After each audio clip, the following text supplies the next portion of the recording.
I woke up that ordinary Monday morning in our quiet suburban house, the same routine I had followed for 12 years of marriage to Mark. Coffee brewing downstairs, its rich, comforting scent filling the kitchen as I descended the stairs. Kids already off to school with their usual rush of backpacks and quick kisses on my cheek, doors slamming in the distance. Mark kissing my cheek before heading to the office. His lips familiar, warm but expected, nothing that stirred anything deep anymore. Everything looked perfect on the outside. The house quiet and orderly, the lawn green and manicured, our life a steady rhythm that had carried us through 12 years without a single crack showing. Yet inside I felt a hollow ache, like something essential was missing from my life, a void that grew a little wider with each passing day. This is enough, I told myself every day, repeating it like a prayer while I cleared the breakfast dishes. This has to be enough. The words felt hollow even as they left my lips, my heart heavy with the knowledge that I was lying to myself just to keep the world from spinning off its axis. Then Jake, Mark's younger brother, showed up on our doorstep with 2 suitcases and a bruised heart after his divorce. Mark had insisted he stay in the guest room until he got back on his feet, his voice firm and brotherly over the phone earlier that day.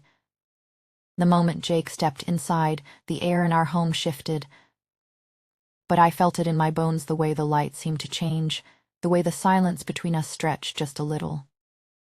He smiled that crook smile and said, "Thanks for letting me crash here, sis," his eyes meeting mine with a gratitude that made my throat tighten.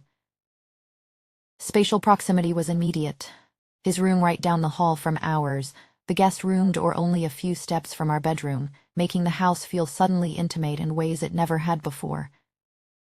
His arm brushed against my shoulder accidentally, the fabric of his shirt warm from the drive over. I caught a whiff of his woody cologne, then sharp pine and warm spice, and it hit me unexpectedly, stirring something I quickly pushed down. I smiled back, playing the perfect sister-in-law, but inside my mind raced. This is Mark's brother. He's family. Don't be ridiculous. Yet the house no longer felt like just ours. His presence was already filling the spaces, making everything feel closer, warmer, dangerous. That first evening we sat around the dinner table like a normal family. The kids were excited, talking over each other about their day, the room filled with the clatter of forks and easy chatter. Jake reached for the salt at the same moment I did. Our fingers brushed, sending a tiny jolt through me that I tried to ignore. His woody cologne, sharp pine and warm spice de pice de guerre, drifted across the table and hit me like a memory I didn't know I had. My stomach flipped. For the first time in years I felt seen, really seen. His gaze lingered on me as he passed the salt shaker, that crook smile making my cheeks flush with a heat I couldn't name. I looked away quickly, focusing on my plate, but the sensation stayed, the proximity of his body across the table making the air feel thicker, harder to breathe. Guilt nipped at the edges of my thoughts even then. She asked your husband's brother, "This is your family dinner, stop it," but the feeling was there, undeniable, like a spark in the dark that refused to die. I laughed at something he said, my voice a little too bright, and wondered how one simple touch could make the ordinary feel so alive.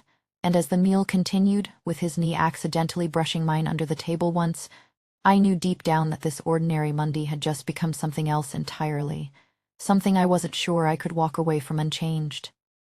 That night, after the last light clicked off and Mark's breathing evened out beside me, I lay there staring at nothing, the ceiling fan whispering lazy circles overhead. "Yes, your husband's brother," I breathed into the dark, the words barely audible, like I was afraid the walls might hear. "This is disgusting. You have a family. 2 kids who still think the world of you. A man who kisses your cheek every morning like it's enough." Guilt coiled tight around my ribs, squeezing until my chest ached, but my fingers still drifted to the collar of my shirt, hunting for it. That faint trace of his cologne, sharp pine slicing through warm spice, clinging like a secret I hadn't washed away. I inhaled slow to slow, shame burning my face hot while something deeper, heavier, pooled low and insistent, a heat I hadn't invited and cowled at name. How had one dinner table turned me into this trembling mess?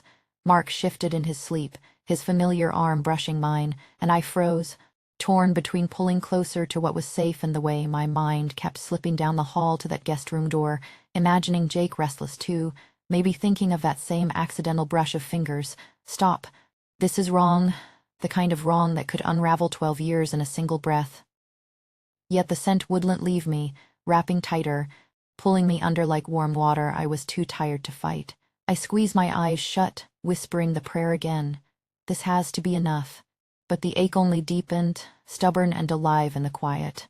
Morning light felt like judgment, slicing across the kitchen tiles as Mark's car pulled out and the kids raced for the bus. The house settled into that strange new hush, just me and the sink full of last night's dishes. Jake appeared without warning, mug in hand, that crook smile softening the edges of his tired eyes. "Can't let you handle it all, sis," he murmured, stepping up beside me, close enough that his shoulder pressed warm against mine at the narrow counter. We talked about nothing. His job interviews that kept falling through, the kids' soccer schedule that had me running in circles, but every word landed heavier than it should, charged like static before lightning. The steam rose between us, carrying his scent again, pine and spice mixing with soap and the faint salt of his skin from the morning run he'd just finished. My breath hitched when his arm grazed mine, reaching for a glass, the fabric of his shirt brushing my bare elbow, warm and solid and far too real. He passed me a plate, dripping, and our fingers met, not brushing this time, but lingering, skin catching skin for one heartbeat too long. The tension spiked sharp in my throat, making it hard to swallow, hard to think past the way his eyes held mine just a fraction longer than family should. I felt the pull then, that invisible gravity tugging me nearer, his breath warm against my temple as he leaned in to set the next dish down.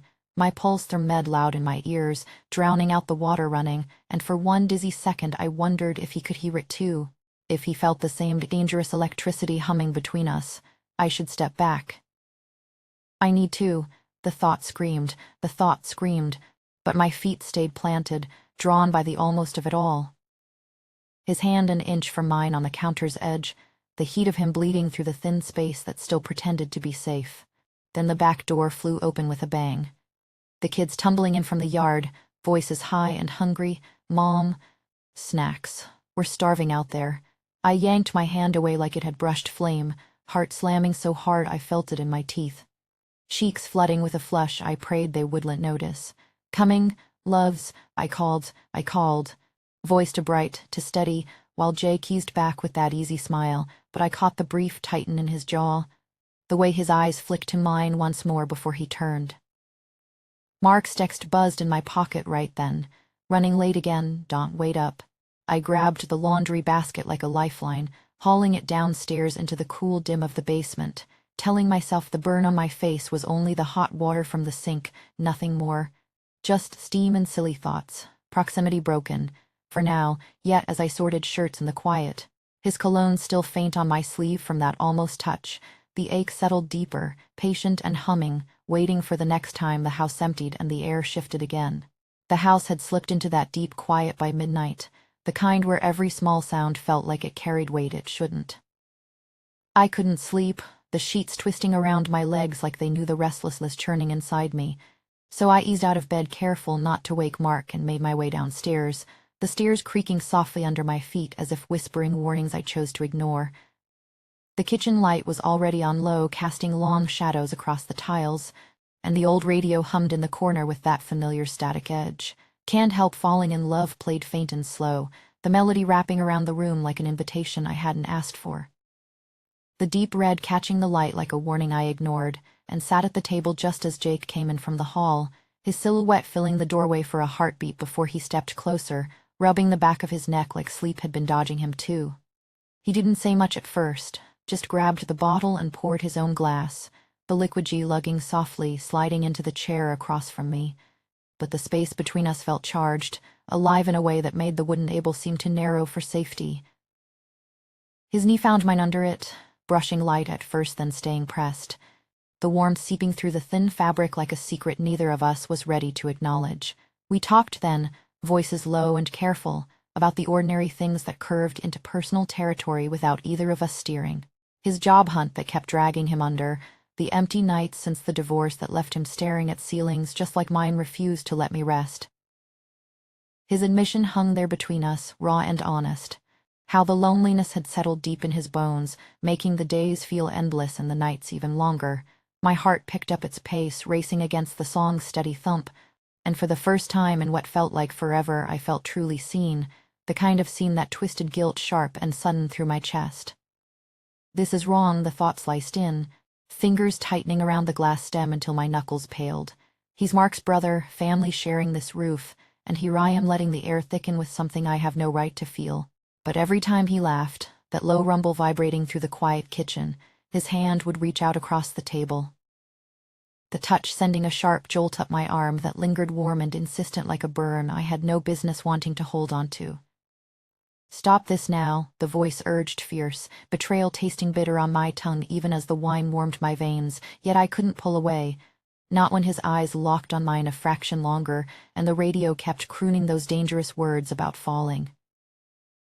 I finally pushed back my chair, murmuring something vague about needing rest, and climbed the stairs on legs that felt unsteady, telling myself it was nothing.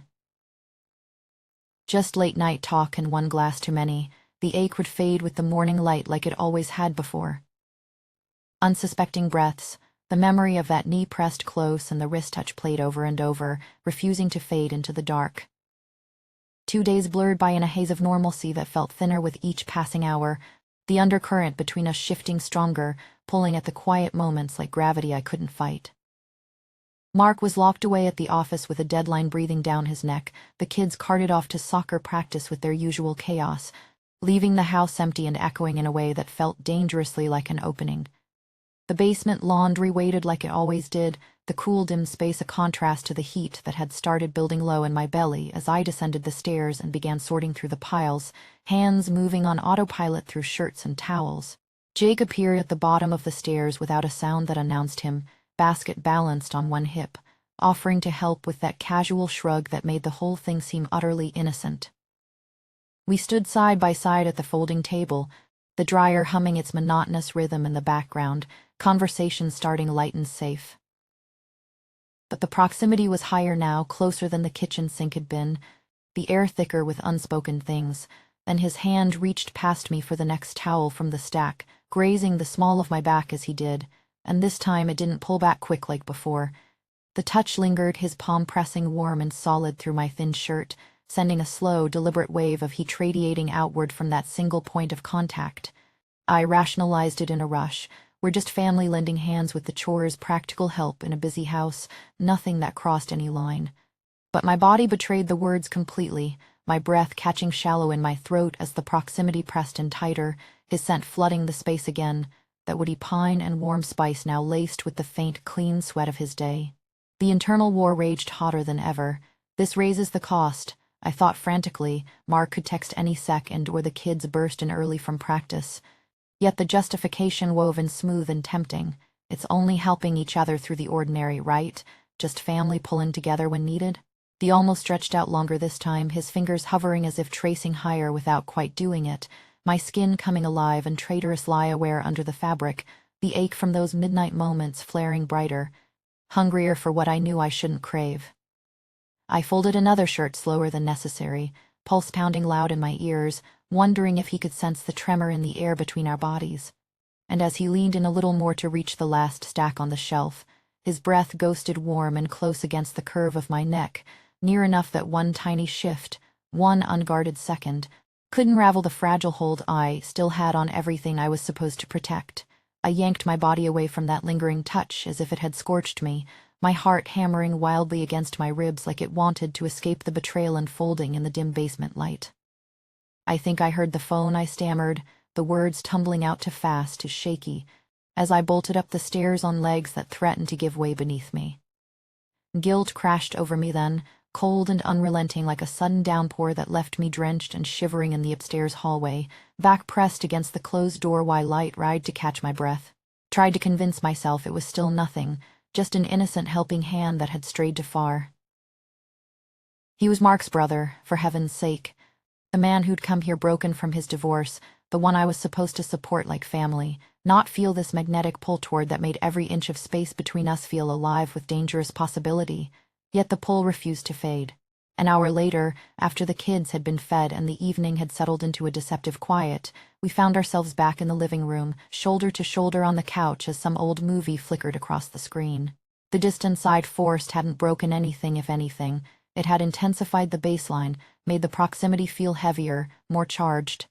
His arm brushed mine accidentally as he reached for the remote, and that woody cologne pine sharp as the woods after rain mixed with that warm spice wrapped around me once more, sinking into my senses until I forgot how to breathe normally. The movie played on, but all I could focus on was the heat radiating from his body so close, the way our knees almost touched under the blanket we'd shared without thinking, every small shift sending sparks through the quiet air. The tension had spiked and then settled higher like a storm that had passed but left the ground soaked and waiting for the next drop. Our days blurred after that, normalcy stretching thin over the undercurrent that hummed between us whenever Mark was at work or the kids were out. Until Friday night came, Mark gone on that business trip that suddenly felt like the universe clearing the path. The house was ours, too quiet to full of possibility after a bottle of wine had loosened the careful boundaries we'd been clinging to. One slow song on the radio, the kind that wraps around your heart and pulls, led us wandering into the guest room, the door clicking shut with a finality that made my pulse thunder. His hand moved then, sliding under the edge of my shirt with a slowness that tortured every nerve, his rough palm pressing warm and solid against the skin of my back in a way that made the world narrow to just that point of contact. "We shouldn't," I whispered, the words barely audible, trembling with the war still raging inside me, even as my body leaned in, my fingers curling into his shirt to draw him closer, erasing the last sliver of space between us. The weeks of fighting and almost guilt-ridden retreats crumbling completely as guilt and desire twisted together into something unbreakable, something that left me gasping for air I no longer wanted to fight for.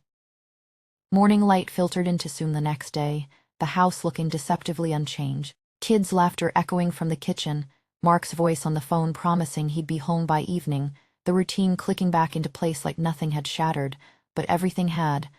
Jake and I now exchanged glances across the dinner table that carried entire secret conversations, stolen touches in the hallway when no one was looking that lingered just long enough to reignite the fire, and always that woody cologne drifting through the air, making my knees, weakening my thoughts, drift to places I knew I shouldn't go.